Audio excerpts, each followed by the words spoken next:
warahmatullahi wabarakatuh. Perkenalkan, nama saya Dia Sucin Fatmawati, NPM 222201021. Saya dari Prodi S1 Keperawatan semester 2. Di sini saya akan menjelaskan tentang adaptasi sel dan perubahan adaptasi sel. Yang pertama ada identifikasi dan tulisan bagian-bagian sel pada gambar di bawah ini. Yang pertama ada nukleus, yang kedua ada nukleolus, yang ketiga ribosom, yang keempat sitosom, yang kelima aparatus Golgi, yang keenam ada lisomsom, yang ketujuh ada mitokondria, yang kedelapan ada vakuola, yang kesembilan ada sitoskeleton, yang 10 ada prokaryosom, yang ke-11 ada mikotubulus, yang ke-12 ada sitorol, yang ke-13 ada membranoplasma, yang terakhir ada retikulum endoplasma kasar. Yang kedua ada definisikan dan sebutkan proses adaptasi yang terjadi pada sel yang ada dalam gambar di bawah ini. Yang pertama ada adaptasi sel yang terjadi adalah sel atrofi.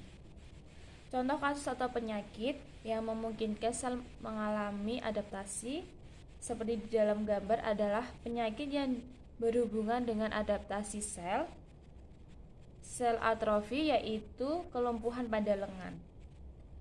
Kenapa sel bisa mengalami proses adaptasi tersebut? Jelaskan. Penyebab sel mengalami proses adaptasi sel atrofi yaitu karena hilangnya pensyarafan atau proses penuaan seperti yang telah dicontohkan pada gambar di atas, yaitu kelumpuhan pada lengan. Pada organ yang mengalami kelumpuhan biasanya disebabkan oleh otot-otot tidak pernah bergerak sehingga sel-sel akan menyusut.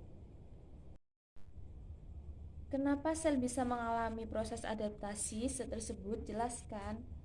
Sel hipertrofi merupakan proses adaptif yang terjadi apabila terdapat peningkatan berat badan suatu sel.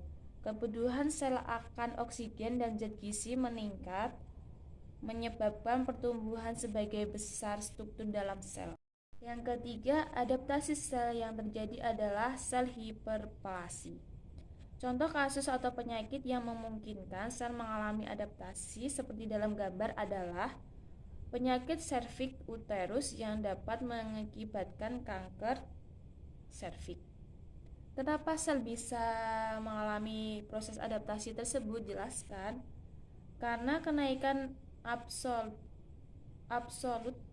pada sebuah jaringan atau organ sehingga menyebabkan pembesaran jaringan atau organ disebut dengan dan fungsi organ atau jaringan tersebut juga meningkat. Yang terakhir, adaptasi sel yang terjadi adalah sel displasia.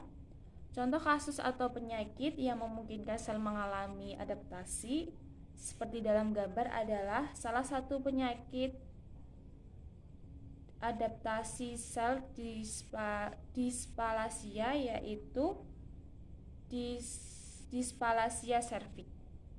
Kenapa sel bisa mengalami proses adaptasi tersebut? Jelaskan.